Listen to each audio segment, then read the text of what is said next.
여러분 안녕하십니까? 누리 PD입니다. 자, 단일화가 깨진 것 같죠?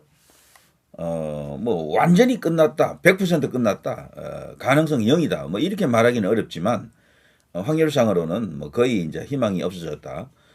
뭐 한 90% 정도는 단일화 없다. 각자 분진할 수밖에 없습니다. 3자 대결을 벌일 수밖에 없다. 자, 이준석이가 뭘 믿고 저러느냐, 저렇게 까불어 치느냐. 사실 이런 상황이 말이죠. 예상은 됐죠, 사실은. 이준석의 기질이나 스타일로 봐서는요. 막판에 가서 자기 정치할 가능성이 크다라고 본 것은 사실이죠. 사실이지만 그럼에도 불구하고 김문수 후보가 끝까지 단일화에 대한 정성을 이제 기울이면서 뭔가 성사시키려고 노력을 했던 것은 사실이죠. 그거 자체로 저는 굉장한 효과가 있을 것으로 봅니다. 처음부터 단일화 없다라고 모수를 딱 이렇게 박아버리면요. 그게 김문수 후보에게 좋지 않습니다. 오히려. 너무 오만해 보이거든요. 그렇게 되면은 보수만 믿고 그냥 이길 수 있다 이렇게 지금 이야기하는 것 같아가지고 오만 그만 이렇게 보일 수가 있습니다. 끝까지 최선을 다해서 단일화하려고 한 노력 이거는 우리 국민들이 알거든요. 그래서 저는 이준석의 표가 상당 부분 삼자 대결로 가더라도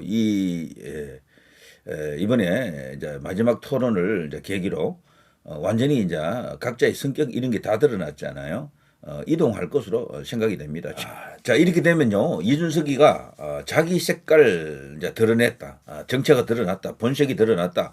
이런 상황이기 때문에 어차피 당선 가능성은 없잖아요. 이준석이는. 삼자 대결에서 이준석이가 10%뭐 넘겠습니까? 아마 이제부터 이제 자기가 얼마나 큰 실수를 하고 있는지 목격할 겁니다. 결과적으로 과거 사례를 보더라도요. 제3 후보가 많은 득표를 하기는 어렵습니다. 쪼그라들 가능성이 크다 이렇게 보고요. 그 쪼그라들 때 그 유권자의 지지를 이제 김문수 후보가 흡수를 해야 되는 거죠. 자, 오늘 하루 있었던 일을 보게 되면요. 올 것이 왔습니다. 이준석이가 단일화 없다. 단일화는 김문수 후보가 사퇴하는 것이다를 외쳤습니다. 정말 가당치도 않지만 예상된 어떤 그런 이벤트일 수도 있습니다. 우리 이제 언론에서 이걸 이제 크게 보도했죠. 놀랍게도 조정동은요. 김문수 후보보다도 이준석에게 힘을 실어주는 듯한 그런 기사와 그런 뉘앙스가 있었습니다. 그들의 생각으로는 이런 거죠. 김문수 후보 지지율이 높긴 해도 양자 대결 구도로 가게 되면은 이준석이가 그동안 별로 높지 않았지만 급격하게 올라왔다. 김문수와 차이가 없더라. 그래서 남은 기간을 고려할 때 준석이로 가는 것이 더 많은 득표를 할 수 있다. 이게 조정동의 생각이에요. 명확합니다. 국민의힘 안에서도 그렇게 생각하는 사람이 있을 수가 있습니다. 자, 아무튼 그런 상황 속에서 준석이는 어쨌거나 김문수 후보를 향해서 사퇴하라라고 지금 압박을 하고 있는 상황이죠. 최종 입장을 그렇게 밝혔죠. 당 차원에서도 천하람이도 뭐 그런 이야기를 하더군요.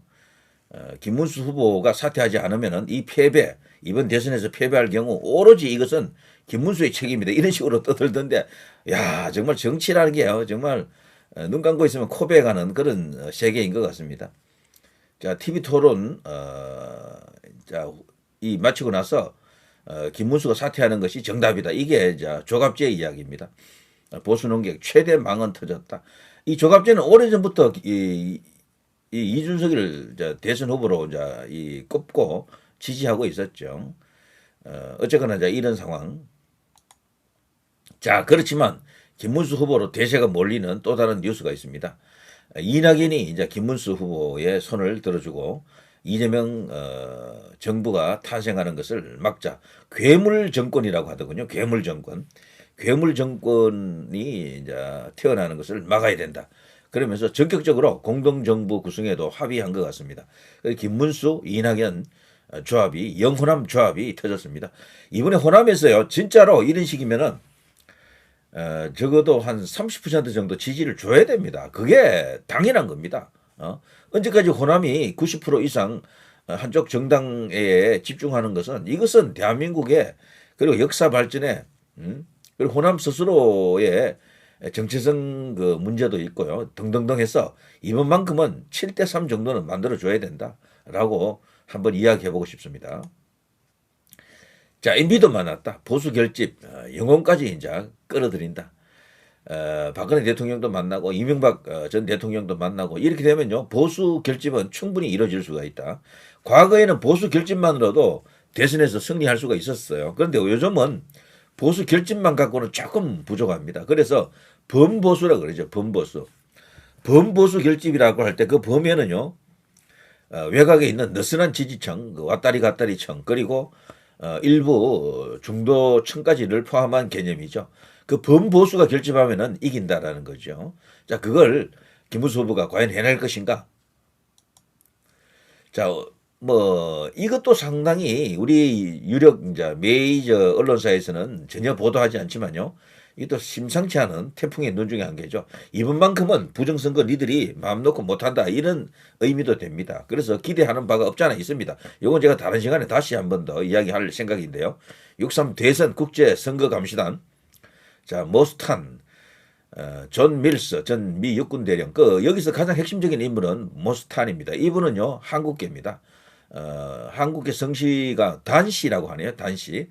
자, 전 국제형사사법대사 트럼프 대통령 1기 때 그때 국제형사사법대사를 역임했죠. 이 사람의 의지 그동안 걸어왔던 행적 발언했던 내용을 보게 되면 절대로 여기 관광 온 게 아닙니다. 이번에도 만일에 4.15, 4.10 그리고 뭐 지난 대선이라든가 뭐 등등 여러 가지 의혹이 많은 선거가 있었죠. 그때처럼 이상한 결과가 온다 그러면 분명히 이들에 의해서 포착이 될 겁니다. 그리고 미국으로 바로 이게 정보가 넘어갈 거고요. 그리고 고발 조치가 이어질 것이고 사후에 엄청난 후폭풍이 이제 예상이 된다. 국제 뉴스를 탈 수도 있습니다. 그래서 이번만큼은 어쩌면은 이 상당히 저들이 부담을 느끼지 않겠나. 김문수 후보가 최선을 다한다면은 정말 이길 수도 있다라는 어떤 그런 근거가 여기서도 나오는 거죠. 어쨌거나 자 그랜트 뉴섬 뭐 그리고 브래들리 테이야 정치학 박사 뭐 등등 해서 이런 분들이 와서 테이버 이런 분들이 와서 이번에 이제 우리 대한민국 대선을 감시합니다. 그냥 감시예요, 감시. 예? 그래서 감시라는 이름이 갖고 있는 무거운 어떤 느낌이 있죠. 충분히 뭔가를 이제 예상할 수가 있습니다. 여기에 지금 부방대도 지금 엄청나게 지금 발전해 있거든요. 이들도 지금 정말 눈에 불을 켜고 이번 대선을 살펴보고 있고요. 황교안 후보 같은 경우는 끝까지 완주할 겁니다. 그렇게 하는 게 좋습니다. 어차피 지지율이 지금 봐서는 1% 이상 나오지 않을 것 같아요. 0. 몇 % 나올 것 같은데 황교안 후보 본인도요. 나 찍지 말고 2번을 찍으라고 합니다. 김문수 후보를 찍으라고 하는 것 같으니 그대로 놔두는 게 좋습니다. 왜 그런가 하면은 이분은 살아 있어야지 황교안 후보의 이제 그 사람이 그 개표 과정을 지켜볼 수가 있는 참관이 이제 여기저기서 불법한 사실이라든가 뭔가 부정선거에 조짐이 있으면 그걸 적발할 수가 있는 겁니다. 그런 법적 권리 자격이 주어진다. 그것 때문에 지금 출마한 것이다 해도 과언이 아니에요. 사후에 또 뭔가 문제를 또 이렇게 제기할 수도 있고요. 자, 국힘 반면결집 총력전 박근혜 김문수 간접 지원. 박근혜 후보 전 대통령이 지금 그 김문수 후보를 사저에서 만난 뒤 또다시 지금 박지 대통령의 생가를 찾았죠. 이거는 일부러 이렇게 하는 겁니다. 전부 보수 결집을 위해서 영남 결집을 위해서 이렇게 지금 하고 있다. 그래서 여기에 화답할 것으로 저는 그렇게 봅니다. 지금 보면요. 전체적인 여론 흐름을 오늘 나온 여론조사는 상당히 이제 충격일 수도 있는데 근데 이게 다가 아닙니다. 여론조사 업체가 이것밖에 있는 거 아니고요. 이거 말고 또 다른 여론조사가 또 쏟아집니다. 발표를 내일 할 수도 있어요. 28일. 다만 28일부터는 조사한 내용을 발표를 못하는 거죠. 27일까지 발표한 내용을 조사한 내용을 뭐 그런 것은 얼마든지 그 다음 날, 뭐 다음 날 이제 이렇게 발표할 수가 있습니다. 그래서 여기 나와 있는 여론조사 말고 또 다른 여론조사가 쏟아질 겁니다. 거기에 공정이라든가 에이스 리서치라든가 코프라라든가 이런 식으로 이런 여론조사와 다른 여론조사가 쏟아진다고요. 그때는 그 여론조사가 김문수 후보와 이재명 간의 이 차이가 크지 않는 여론조사, 거기가 어떻게 나오는지가 또 중요합니다. 여기 보면요, 한국갤럽, 넥스트 리서치, 리서치 앤 리서치, MBS, 엠브레인 퍼블릭 이런 것은요 대체로 지금까지 일정한 경향을 보여왔습니다. 이재명과 김문수 후보 간에 10% 혹은 그 이상 차이를 벌려왔던 그런 여론조사 업체입니다. 그러니 여기도 보면 한국갤럽중앙일보 49대 35, 이준석 11, 꽤 큰 차이가 지금 나고 있죠. 넥스트 리서치, 매일경제 MBN이 의뢰했고요. 44.9대 35.9, 9.6. 여기도 뭐 10% 가까이 차이, 9% 차이죠. 리서치 동아일보 45.9대 34.4, 10% 이상 차이, 이준석 11.3. MBS 46대 32, 가장 큰 차이가 나죠. 지금까지 한국갤럽하고 MBS가 가장 큰 차이를 지금 만들어 왔습니다. 이준석 10 나왔고요. 자, 엠브레인 퍼블릭도 MBS하고 같아요. 왜 그런가 하면 MBS 속에 있는 4개 여론조사 기관 중에 한 개거든요. 여기 50대 36, 가장 큰 차이를 만들었습니다. 이걸 보더라도 특정한 여론조사 기관들은 어떠한 경향을 갖고 있다. 그렇지만 제가 아까 말씀드린 다른 여론조사 기관들이 또 많이 있습니다. 거기에서는 이것과는 다른 김문수 후보가 3%, 4%, 5% 이렇게 작은 차이를 만들어내는 그런 여론조사가 수두룩하다라는 이야기입니다. 그래서 이걸 보고 모든 걸 결정하기는 이릅니다.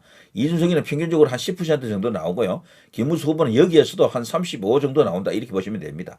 그러나 다른 여론조사에서는 김문수 후보는 40에서 43 정도 나올 거고 이준석이도 거기서 한 10% 정도 나오겠죠. 그리고 이재명은 45 정도 나올 겁니다. 큰 차이가 없어요. 다른 여론조사 기관에서는.